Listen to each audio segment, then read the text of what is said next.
Empat orang tewas dan puluhan lainnya terluka dalam serangan rudal Iran yang menghantam kota Beersheba, Israel Selatan.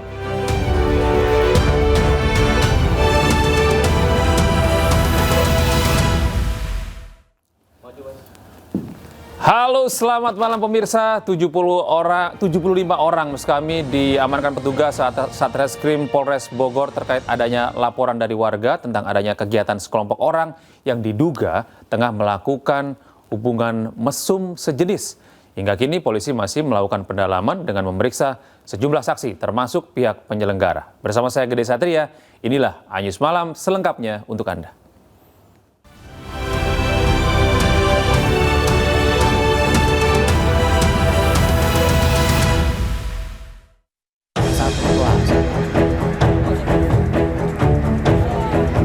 Sebuah mobil tiba-tiba nyungsep dan menghantam atap salah satu rumah warga yang berada di bawah lereng di Jalan Marta Dinata, Kelurahan Gunung Sari Ilir, Selasa sore. Pemilik rumah mengaku masih syok saat menceritakan detik-detik kejadian.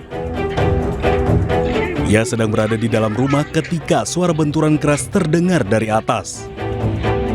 Depan rumah, di teras lagi bagusin ini, boot. Tiba-tiba mobilnya meluncur dari atas, dari gereja. Dan kejadian ini saya nggak lihat, setelah jatuh baru saya lihat. Tapi keluarganya abang selamat semua? Keluarga selamat semua, puji Tuhan selamat semua. Kemudian kami naik, keluarkan evakuasi penumpangnya ada 3 orang. Semuanya puji Tuhan selamat semua.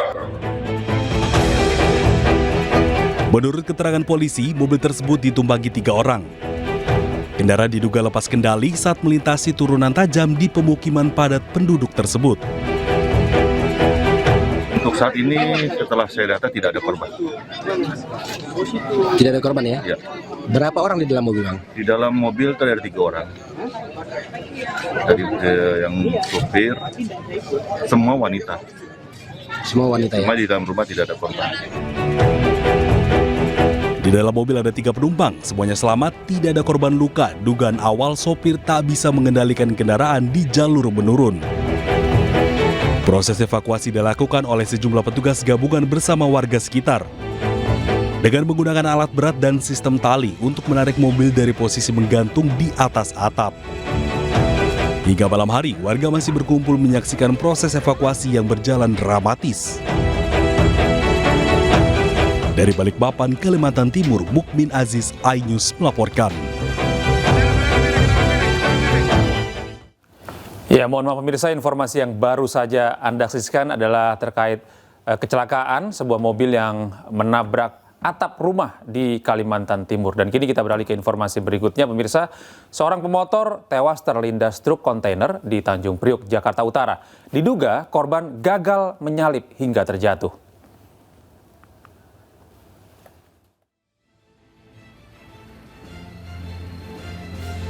Jasad seorang pengendara sepeda motor ini tergeletak di tepi jalan RE Marta Dinata, Tanjung Priok, Jakarta Utara setelah mengalami kecelakaan.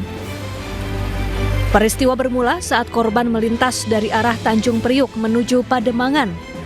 Korban kemudian berupaya menyalip truk kontainer di depannya dari sisi kiri. Namun gagal dan korban pun terjatuh hingga terlindas truk. Korban akhirnya meninggal dunia di lokasi. Saya tidak merasakan ada motor jatuh, nggak ada. Nggak tahu ya. Nah, iya. Tahu-taunya mobil yang nyalip saya dia teriak. Katanya ada orang diinjak ke saya. Oh. Iya. Abang dari arah mana ke mana? Saya dari arah pelabuhan mau ke pabrik, ke mesin. Ke mesin. Iya, ke situ. Motor juga sama, Sarah. Di sini aja sepi, nggak ada mobil, nggak ada motor. Kan. Petugas lalu mengevakuasi jasad korban, sementara sopir truk diamankan ke Mapolres Jakarta Utara untuk dimintai keterangan. Dari Jakarta, Helmi Sajangbati, iNews melaporkan. Pemirsa, 75 orang diamankan petugas Satreskrim Polres Bogor. Mereka diduga menggelar pesta mesum sesama jenis. Polisi menyita sejumlah barang bukti berupa narkoba dan alat kontrasepsi. 75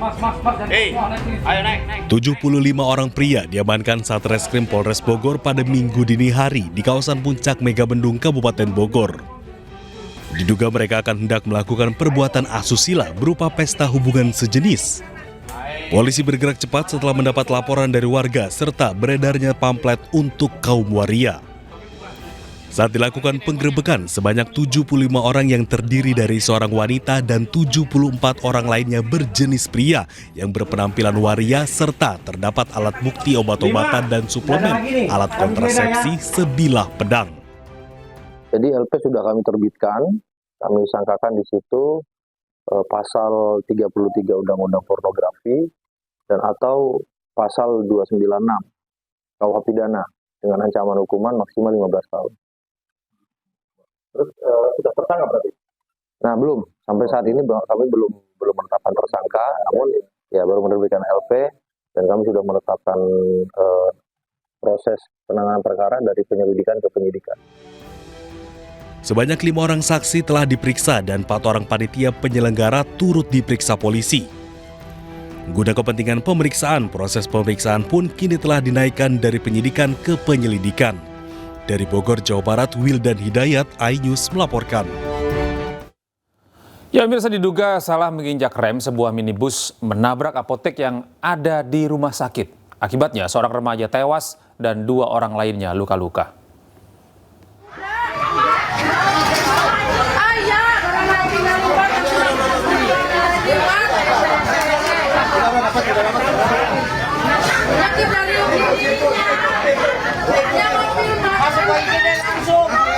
Sebuah minibus menabrak ruangan apotik di Rumah Sakit Pamanukan Media Center.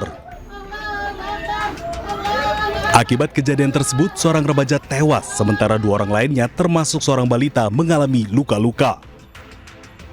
Peristiwa kecelakaan sedih terjadi saat minibus hendak keluar dari parkir rumah sakit, diduga sopir salah menginjak rem sehingga menabrak ruang apotek.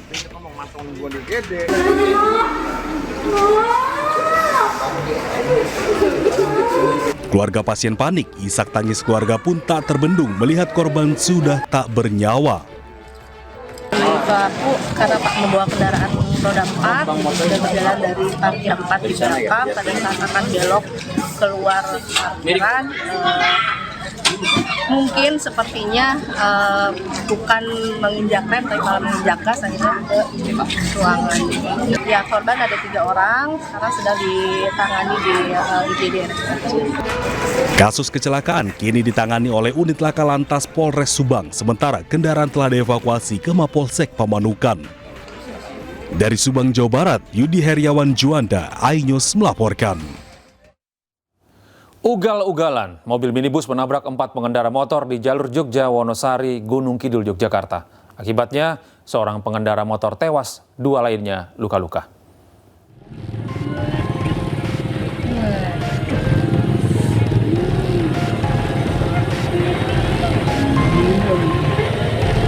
Inilah rekaman video amatir yang memperlihatkan kecelakaan beruntun terjadi di Jalan Jogja Wonosari, Gunung Kidul, Yogyakarta. Kecelakaan beruntun melibatkan 5 kendaraan hingga mengalami rusak sedang hingga berat. Kejadian bermula saat sebuah minibus melaju kencang dari arah Wonosari. Posisi mobil tersebut terlihat melanggar marka jalan dan hampir menabrak kendaraan yang dikendarai saksi mata. Tak berserang lama, minibus tersebut kemudian menabrak sebuah sepeda motor di bagian kanannya, hingga pengendara motor sepeda lain yang berada di belakang ikut menjadi korban. Nganan terus, jadi saya banting setir, kemudian spion saya kena. Begitu saya banting setir, terus mungkin yang motor-motor di belakangku jadi langsung pros gitu, jadi banyak gitu. Ada 2 mobil atau 2 roda 4. Untuk roda 2 atau sepeda motor itu ada 3 yang terlibat.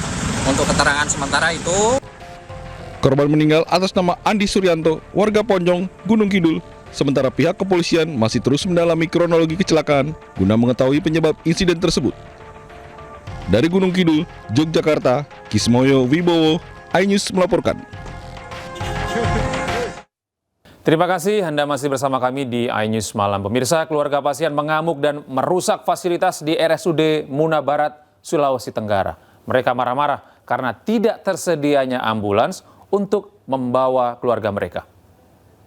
Ambulan terlambat, kita tunggu kapal mau berangkat jam 3, ini sudah jam 3. Video viral merekam keluhan keluarga pasien yang mengaku terlambat mendapatkan pelayanan ambulans. Tidak ada ambulan? Tidak ada ambulan. Ini uang administrasi sudah dibayar. Keluarga pasien tak bisa lagi menahan emosinya saat mengetahui ambulans yang seharusnya membawa keluarga korban tak bisa digunakan. Mereka pun mengamuk dan merusak beberapa fasilitas di RSUD Buna Barat. Dari mereka ini supaya uang jaminan itu dibayarkan dulu. Alhamdulillah pada saat itu mereka sedang rincian uang jaminan dibayarkan 420.000. Tetapi mobil ambulans tidak di tempat. Sementara itu, RSUD Buna Barat beralasan mereka menunggu respon dari rumah sakit di Kendari tempat pasien akan dirujuk. Proses ini membutuhkan waktu hingga ambulans baru bisa jalan setelah mendapatkan izin dari rumah sakit rujukan. Rujuk. Namun memang pada saat kegaduhan itu karena mereka meminta agar segera dirujuk, tetapi kami juga mempersiapkan dulu itu karena pasien dalam kondisi stabil, bukan kritis, stabil. Hanya mungkin keluarga pasien melihat karena kondisi pasien secara objektif ada darah, kemudian ada balut dengan ada darah, kemudian ada bengkak, itu mungkin yang dikategorikan kritis bagi keluarga pasien. Tapi kami sebagai tenaga medis mengatakan bahwa ini pasien stabil. Sekitar 20 menit setelah kejadian, pasien akhirnya bisa dirujuk menggunakan mobil ambulans ke Kendari. Kondisi pasien pun stabil dan kini sudah mendapatkan perawatan yang dibutuhkan. Dari Kabupaten Buna Barat, Sulawesi Tenggara, Adi Eba, iNews melaporkan. Ya pemirsa, dari Sulawesi Tenggara kini kita beralih ke Jawa Timur. Upaya jual beli jabatan perangkat desa di wilayah Sidoarjo digagalkan tim Tipikor Satreskrim Polresta Sidoarjo. Dari tangan pelaku, polisi menyita bukti uang tunai senilai 1,1 miliar rupiah. Langsung Rono.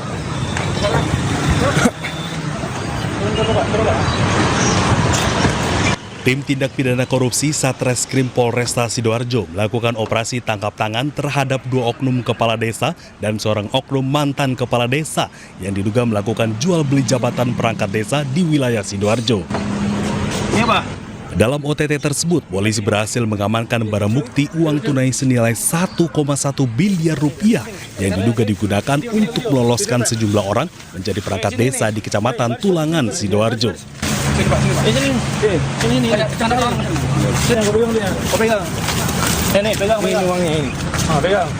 Selain menyita bukti uang tunai, polisi juga menyita sebuah mobil, sebuah motor, ponsel, serta buku rekening milik pelaku. Kasus dugaan jual beli jabatan perangkat desa ini terungkap dari laporan masyarakat. Modus operandinya yaitu para tersangka ini meminta dan selanjutnya menerima sejumlah uang serta menjanjikan dapat meluluskan para peserta ujian atau seleksi penjaringan perangkat desa di wilayah Kecamatan Tulangan, Kabupaten Sidoarjo. Untuk kepentingan pemeriksaan lebih lanjut, ketiga pelaku ditahan di sel tahanan Polresta Sidoarjo. Dari Sidoarjo, Jawa Timur, Pramono Putra, iNews melaporkan.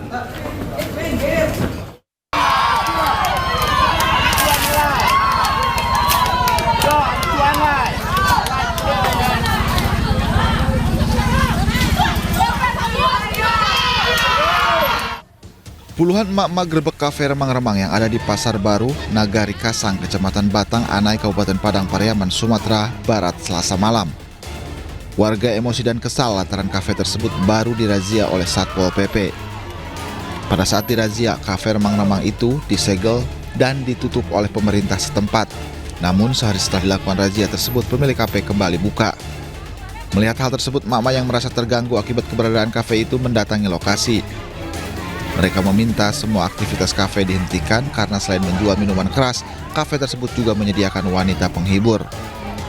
Jadi segel langsung dibuka deh sama orang dari beliau itu.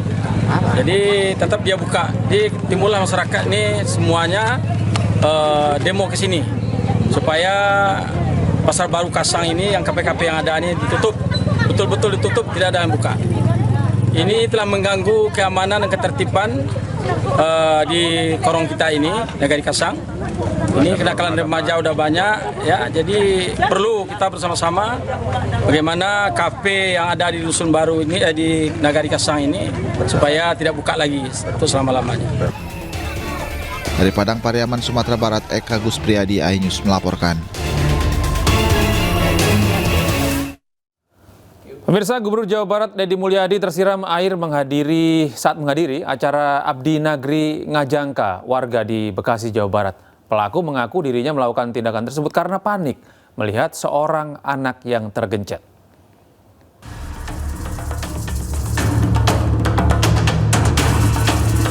Viral di media sosial, Gubernur Jawa Barat Deddy Mulyadi disiram seorang pria di Kabupaten Bekasi, Jawa Barat pada Jumat lalu. KDM disiram sebanyak 3 kali sebelum naik panggung saat menghadiri acara Abdi Nagri Ngajangka warga di Desa Wanasari, Cibitung, Kabupaten Bekasi, Jawa Barat. Aksi ini pun mengejutkan banyak orang hingga membuat suasana tegang sejenak. Berdasarkan pemeriksaan petugas, peristiwa itu bukanlah bentuk penyerangan terhadap KDM, namun pelaku panik karena melihat seorang anak tergencet di tengah kerumunan massa. Pasca kejadian, melalui media sosialnya Deddy Mulyadi membagikan momen pertemuannya dengan pelaku penyiraman. Pelaku pun menjelaskan alasan melakukan tindakan penyiraman dan meminta maaf kepada KDM. Ya, saya ini depan istri saya, ini saya pegang botol. Ya, istri saya mau begini, lagi ngambilin kamera, bapak datang tuh. Kata saya, tolong. Itu anak kegencet udah sampai. Ya, kegencet anak siapa? Anak orang, Pak. Jadi saya mau bantuin nggak bisa, saya minta tolong jangan sampai itu udah payah tuh, udah payah tuh anak namanya terlalu banyak. Iya, nah, terus kan itu besi kayak gini nih meletot kan, itu bocor kecil kayak gitu, dicabut. Nah, saya minta tolong nggak di ini, jadi akhirnya saya ngambilin ini aqua, buka botol gitu-gituin. Pak, tolong Pak. Terkait peristiwa itu, KDM tidak mengetahui jika ada yang menyiramkan air. Selain itu, Deddy juga mengaku tidak mempermasalahkan kejadian penyiraman itu.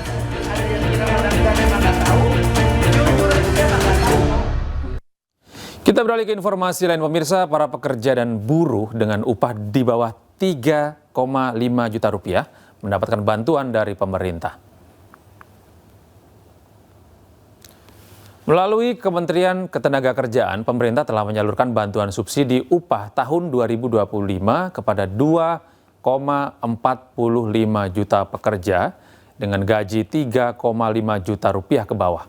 Menteri Ketenagakerjaan Yasirli menyampaikan, BSU ditujukan untuk membantu daya beli pekerja bergaji rendah.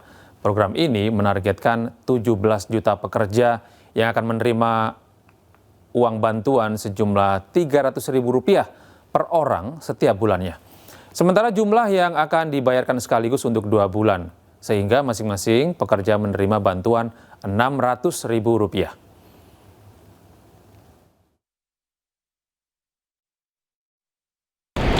BSU tahun 2025 diberikan sebesar Rp300.000 per bulan per pekerja atau buruh yang diberikan untuk 2 bulan dan dibayarkan sekaligus, sehingga total yang akan diterima oleh per pekerja per buruh sebesar 600. Pemirsa, pimpinan DPR hingga saat ini belum menerima surat dari Forum Purnawirawan TNI terkait usulan pemakzulan Gibran. Hal itu disampaikan Wakil Ketua DPR Sufmi Dasko Ahmad. DPRD angkat suara terkait isu pemakzulan Wakil Presiden Raka Buming Raka yang diklaim Forum Purnawirawan telah diserahkan ke DPR. Wakil Ketua DPR RI Sufmi Dasko Ahmad menyatakan, hingga saat ini pimpinan DPR belum menerima surat. Hal senada juga disampaikan Ketua DPR RI Puan Maharani. Puan mengaku belum melihat surat usulan dari Forum Purnawirawan TNI kepada DPR dan MPR tersebut. Tapi suratnya secara resmi dari Sekretariat Jenderal belum dikirim ke pimpinan. Dan biasanya kalau dikirim itu akan dibahas di Rapim dan Bamus yang sesuai mekanisme yang baru akan dilakukan mungkin besok atau pekan depan. Itu kan forum purnawirawan. Ini juga ada beberapa surat yang mengatasnamakan juga purnawirawan. Dengan purnawirawan ini kan banyak. Jadi kita mesti sikapi hati-hati dan kita akan kaji dengan cermat sebelum kemudian ada hal yang diambil oleh lembaga Dewan Perwakilan Rakyat. Belum lihat, baru masuk masa sidang semua surat pemilihan yang diterima masih di tata usaha. Berarti Mbak Puan belum lihat secara langsung? Belum. Isu pemakzulan Wakil Presiden Gibran Raka Buming Raka berawal dari 8 tuntutan Forum Purnawirawan TNI. Dari 8 tuntutan tersebut, salah satunya adalah usulan pemakzulan Gibran. Terkait tuntutan tersebut, Presiden ke-7 Joko Widodo sekaligus ayah dari Gibran menyebut tuntutan Forum Purnawirawan itu merupakan bagian dari demokrasi. Tim Liputan iNews melaporkan. Pemirsa, Bambang Tri Mulyono terpidana kasus ujaran kebencian terkait ijazah Presiden ke-7 Republik Indonesia Joko Widodo mengajukan peninjauan kembali ke Mahkamah Agung atas vonis 4 tahun penjara terhadapnya. PK diajukan setelah ditemukan bukti dan fakta baru. Pendaftaran PK Bambang Tri Mulyono diungkapkan oleh tim kuasa hukumnya Pardiman. PK diajukan melalui Pengadilan Negeri Solo lantaran persidangannya dulu dilakukan di PN Solo. Menurut Pardiman, ada novum baru yang menjadi landasan hukum untuk mengajukan PK. Hanya saja Pardiman membeberkan novum baru tersebut. Bambang Tri Mulyono sebelumnya dipidana setelah menulis buku berjudul Jokowi Undercover. Dalam hal ini atas permintaan Bambang Tri Mulyono kita untuk melakukan upaya hukum luar biasa PK peninjauan kembali. Nah, setelah memenuhi syarat dari ini sudah kami daftarkan dan sudah diterima permohonan peninjauan kembali setelah diperiksa dokumen.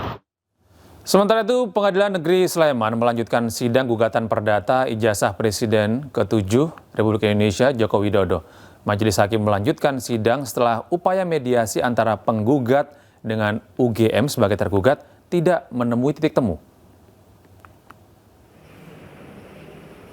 Sidang yang dipimpin oleh Ketua Majelis Hakim Cahyono menghadirkan Komardin sebagai penggugat dan pihak tergugat diwakili kuasa hukumnya.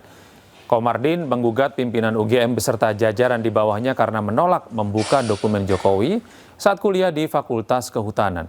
Mulai dari salinan ijazah, skripsi, KRS, dokumen penerimaan mahasiswa baru, hingga dokumen saat Jokowi kuliah kerja nyata. Komardin juga menggugat dosen pembimbing Jokowi saat kuliah bernama Kasmujo. Selain itu, Komardin juga menggugat UGM secara material senilai 69 triliun rupiah. Pihak tergugat akan menyampaikan tanggapan atau replik pada 1 Juli mendatang dan akan digelar secara daring. Hari ini sesuai tadi dengan perencanaan ya, jadwalnya kita akan membuka lagi persidangan secara ekot ya, tidak usah hadir dengan cara membuka sidang tersebut, yaitu nanti agendanya adalah 1 minggu ke depan tanggal 1 Juli 2025 dengan agenda jawaban dari para pihak. Ya, jawaban. Pemirsa, Ketua KPU Solo mengungkap ijazah Presiden ke-7 Jokowi saat mendaftar sebagai wali kota. Ijazah Jokowi tersebut disebut sebagai berasal dari UGM dan mendapatkan gelar insinyur bukan doktorandus.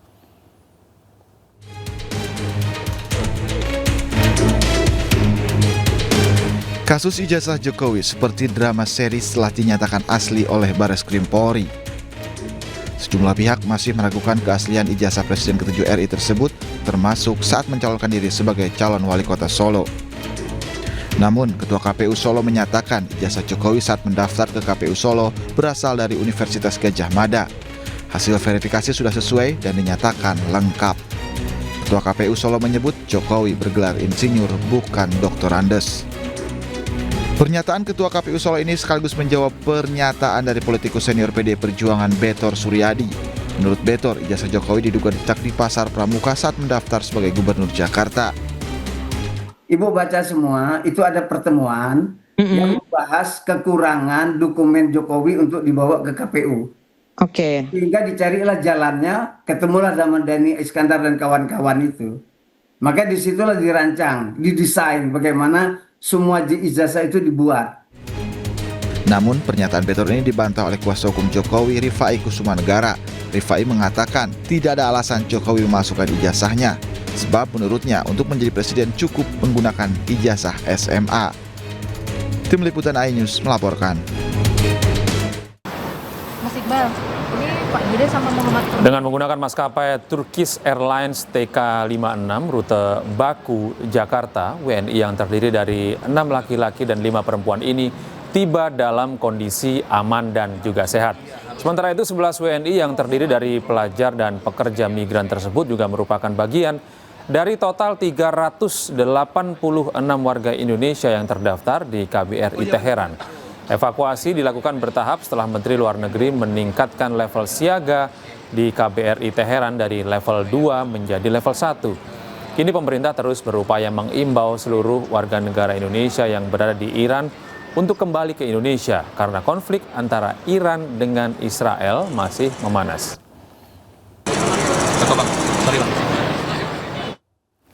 Sebelumnya, ketegangan geopolitik yang memanas antara Iran dan Israel mendorong pemerintah Indonesia untuk mengambil langkah cepat untuk melindungi warganya. Proses evakuasi WNI ini dilakukan secara bertahap dalam beberapa gelombang. Evakuasi ini sebagai buntut eskalasi konflik antara Israel melawan Iran ditambah dengan campur tangan Amerika Serikat yang membuat situasi semakin memanas. Sebanyak 97 WNI yang sudah berada di Baku dan dipulangkan bertahap menggunakan pesawat komersial.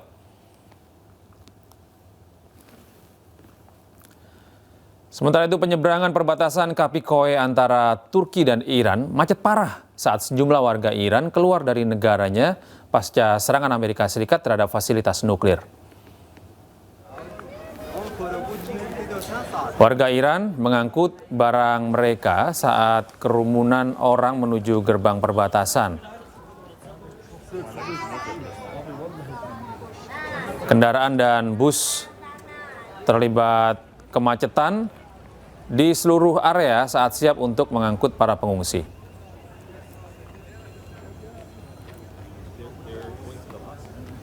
Sebagian wilayah Iran telah mengalami eskalasi militer yang berbahaya setelah tentara Israel meluncurkan serangkaian serangan udara intensif terhadap fasilitas nuklir dan militer di wilayah Iran sejak 13 Juni lalu.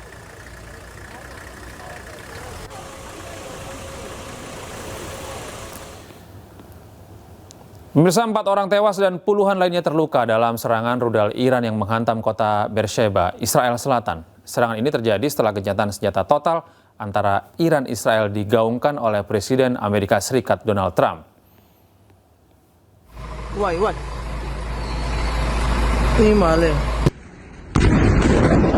Inilah serangan rudal balistik Iran ke Beersheba sebelum Presiden Amerika Serikat Donald Trump memaksa Iran dan Israel untuk menghentikan serangan dan menyepakati gencatan senjata yang sudah diumumkan sebelumnya.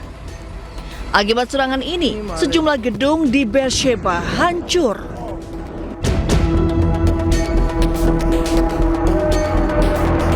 Operasi penyelamatan berlangsung di Beersheba, Israel Selatan pada hari Selasa setelah serangan rudal Iran menewaskan 4 orang dan melukai puluhan lainnya. Petugas darurat Israel terus menyisir lokasi serangan untuk mengevakuasi warga yang terjebak di antara runtuhan. Petugas berhasil membawa seorang korban selamat di atas tandu melewati reruntuhan.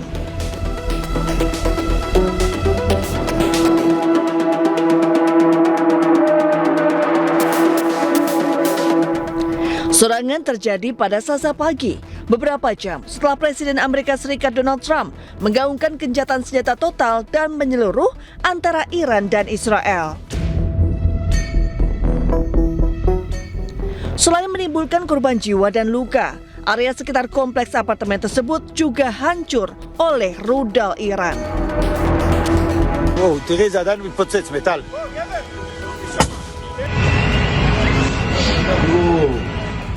Sebelumnya, kota Beersheba juga menjadi sasaran serangan rudal Iran selama 2 hari berturut-turut pada Kamis dan Jumat pekan lalu.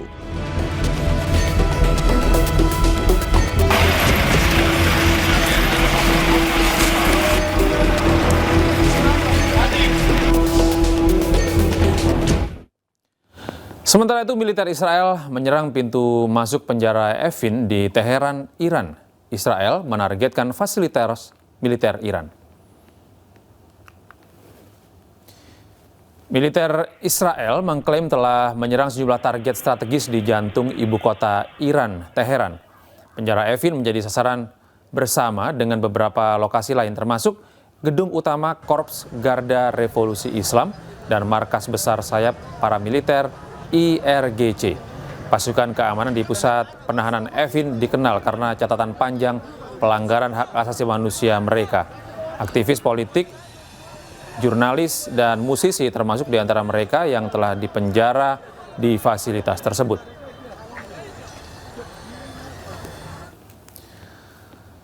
Sementara itu, Presiden Amerika Serikat Donald Trump marah dengan serangan terbaru Israel dan Iran. Ia juga menyebut kedua pihak telah melanggar gencatan senjata yang telah ia umumkan sebelumnya. These guys got to calm down. I didn't like plenty of things I saw yesterday. I didn't like the fact that Israel unloaded right after we made the deal. They didn't have to unload. And I didn't like the fact that the retaliation was very strong. But in all fairness, Israel unloaded a lot. And now I hear Israel just went out because they felt it was violated by one rocket that didn't land anywhere. That's not what we want, I'll tell you. And I'm telling you, I'm not happy about that, Israel, either. All I do is play both sides. I think they both violated it. I'm not sure they did it intentionally. They couldn't rein people back. I don't like the fact that Israel went out this morning at all. And I'm going to see if I can stop it. So as soon as I get away from you, I'm going to see. Ya, pemirsa, tensi panas Iran dan Amerika Serikat terus meningkat setelah militer Amerika Serikat meluncurkan serangan udara mereka ke 3 situs nuklir Iran. Panglima Angkatan Darat Iran, Mayor Jenderal Amir Hatami memperingatkan Amerika Serikat akan menerima balasan atas serangan yang dilakukan ke 3 situs nuklir Iran. Dalam konferensi video dengan para komandan senior Angkatan Darat, Hatami mengatakan pemerintah Amerika Serikat telah melakukan kejahatan terhadap Iran sejak kemenangan Revolusi Islam pada tahun 1979. Hatami mencatat bahwa operasi angkatan bersenjata Iran yang berhasil melawan rezim Israel membuat frustasi musuh. Serangan itu memaksa Israel meminta bantuan Amerika Serikat, pihak utama yang bertanggung jawab atas kejahatan tersebut, dan melibatkannya secara langsung dalam bentrokan dengan Iran. این کشور از تمامیت ارضی کشور از نظام مقدس جمهوری اسلامی که خود بزرگترین حامی استقلال و تمامیت ارضی کشور هست با تمام قوا دفاع خواهیم کرد، برای پیروزی خواهیم جنگید. ما شهادت رو فیض بزرگ می‌دانیم. Sementara itu, sebuah CCTV di sebuah gedung merekam detik-detik rudal Israel membombardir kawasan Teheran, Iran.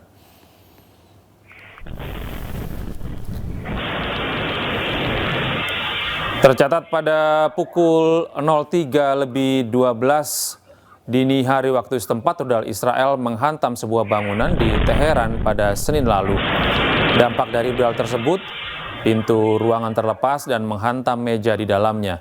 Kaca dan kursi pun terkena puing-puing bangunan yang hancur terkena hantaman rudal. Serangan ini terjadi sebelum Amerika menyatakan gencatan senjata antara Iran dan Israel. Sementara itu, pemirsa, ratusan warga London, Inggris menggelar aksi unjuk rasa di depan kedutaan Amerika Serikat. Mereka mendesak Amerika Serikat untuk tidak ikut campur dalam perang Iran-Israel.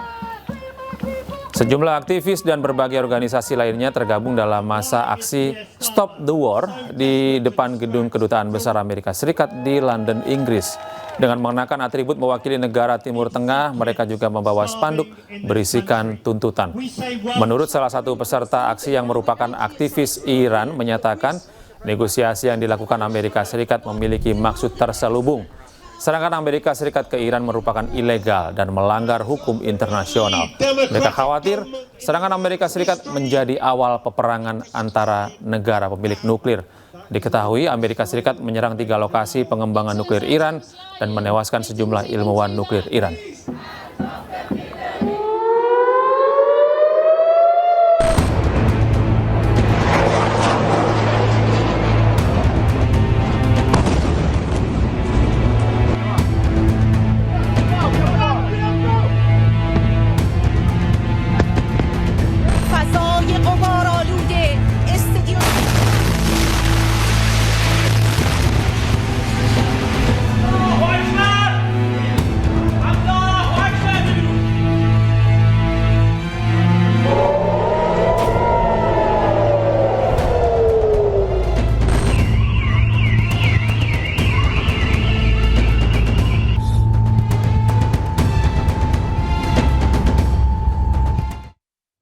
Dan pemirsa, informasi ini sekaligus mengakhiri iNews malam hari ini. Temukan terus informasi-informasi terbaru kami di www.inews.id. Dan cuplikan tayangan berita iNews juga dapat Anda saksikan di kanal YouTube @official_iNews. Mewakili kerabat kerja yang bertugas, saya Gede Satria pamit undur diri. Terima kasih atas kebersamaan Anda. Tetap sehat, tetap semangat, dan sampai jumpa.